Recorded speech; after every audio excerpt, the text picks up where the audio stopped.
আসসালামু আলাইকুম, this is Shakib Hossain. আজকে এই ভিডিওর মধ্য দিয়ে দেখিয়ে দিব আপনারা কিভাবে এবং ওয়াইফাই নিতে নিতে কি কি লাগে।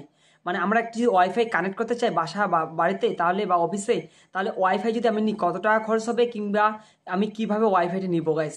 তো কোন ওয়াইফাইটা ভালো? বর্তমানে বাংলাদেশি কার্নিভেল ওয়াইফাই অনেক ভালো, যেটা আমি ইউজ করতেছি।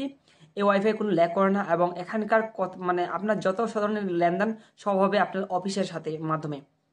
তো এই কার্নিভাল একটা ইন্টারনেট নিতে গেলে আপনাদের ফার্স্ট লাগবে একটা অনু, যেখানে কানেকশন আসে আপনাদের লাগবে। দ্বিতীয় লাগবে রাউটার, এবং তৃতীয় হচ্ছে প্যাসকোড, এবং চতুর্থ হচ্ছে যে কানেকশনটা আপনাদের মানে অনুতে গিয়ে লাগবে সেইটা লাগবে, তারটা ফাইবার তার গাইস। তো কথা হচ্ছে আপনাদের যখন মানে খুব স্লো ইন্টারনেট করে, যখন ইন্টারনেটটা অনেক স্লো করে, তখন আমরা কিভাবে এই স্পিড বাড়াবো কিংবা নিয়ন্ত্রণ করব। কিংবা অনেকে চালাচ্ছে, আমি কম্পিউটার চালাচ্ছি কিংবা অনেকে মোবাইলে চালাচ্ছে, এখন আমি আমার যেহেতু কাজের সমস্যা হচ্ছে, ডিস্টার্ব হচ্ছে, আমি তাদেরগুলো কিভাবে স্লো করে দিতে পারবো, কিংবা আমি কিভাবে এই আমার ওয়াইফাইটাকে কন্ট্রোল করতে পারবো। তো কন্ট্রোল করার জন্য আপনাদের করতে হবে কি, আপনাদের ওয়াইফাই দেখবেন একটা আইপি অ্যাড্রেস নামে একটা অপশন আছে, সেখানে দেখবেন আইপি অ্যাড্রেস। আপনাদের ওয়াইফাই যাবেন, ওয়াইফাই গিয়ে দেখবেন একটা আইপি অ্যাড্রেস নামে অপশন আছে। ওই আইপি অ্যাড্রেসটা 1 পয়েন্ট সামথিং থাকতে পারে। তো আইপি অ্যাড্রেসটা যেটা আছে সংখ্যায়, সেটা কপি করবেন কিংবা সেটা গিয়ে পাস্ট করবেন আপনার গুগল ক্রোম ব্রাউজারে।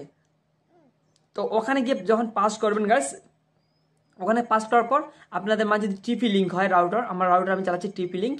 তো যে ব্র্যান্ডের রাউটার আপনি ইউজ করেন, তো সেই ব্র্যান্ডের রাউটারটা আপনার চলে আসবে। তো সেখানে একটা মানে পাসওয়ার্ড চাইবে। তো আপনাদের যখন অ্যাডমিন, আপনি যেহেতু এই আপনার হচ্ছে আপনার রাউটারে যেহেতু আপনি অ্যাডমিন, তো ওখানে আপনার অ্যাডমিনের পাসওয়ার্ড আপনি খুঁজে পাচ্ছেন না। আপনি কিভাবে জানবেন আমার অ্যাডমিনের পাসওয়ার্ড কি? আপনারা চাইলে মানে 1122 এরকম পাসওয়ার্ড থাকতে পারে, কিংবা 1234 এরকম পাসওয়ার্ড থাকতে পারে, কিংবা 123456ও থাকতে পারে। এই তিনটা পাসওয়ার্ড সাধারণত থাকে।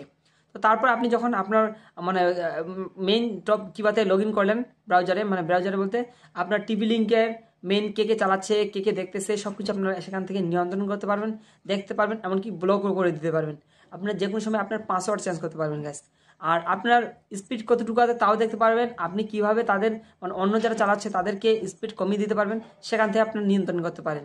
এই নিয়ে আমার আরেকটা ভিডিও রয়েছে, সেখান থেকে আপনারা এই ভিডিওটি দেখে আসতে পারেন, যে আমি স্ক্রিন শেয়ার করে দেখাইছি আপনারা কিভাবে মানে আপনার ব্লক করতে পারবেন। আপনার মানে ল্যাগ করতেছে বা নর্মাল করতেছে, আপনার কীভাবে হাই স্পিড করতে পারেন, মানুষদেরকে কীভাবে নর্মাল ইন্টারনেট দিবেন। আপনার ইন্টারনেট কেউ হ্যাক করতেছে, ইম্পসিবল, কেউ হ্যাক করতে পারবে না। আপনারা যদি মানে ওইখানে গিয়ে লগ ইন করেন, মানে টিপি লিঙ্কের ব্রাউজারে গিয়ে কপি মানে লিঙ্কটে কপি করেন, তাহলে আপনারা করতে পারবেন। তো কথা বলতে আমার মনে অসুবিধা একটু হচ্ছে। তো আমি আজকে অনেক অসুস্থ, যার কারণে কথা বলতে সমস্যা হচ্ছে। আজকে ভিডিও এই পর্যন্ত। ভালো থাকবেন, সুস্থ থাকবেন, ধন্যবাদ।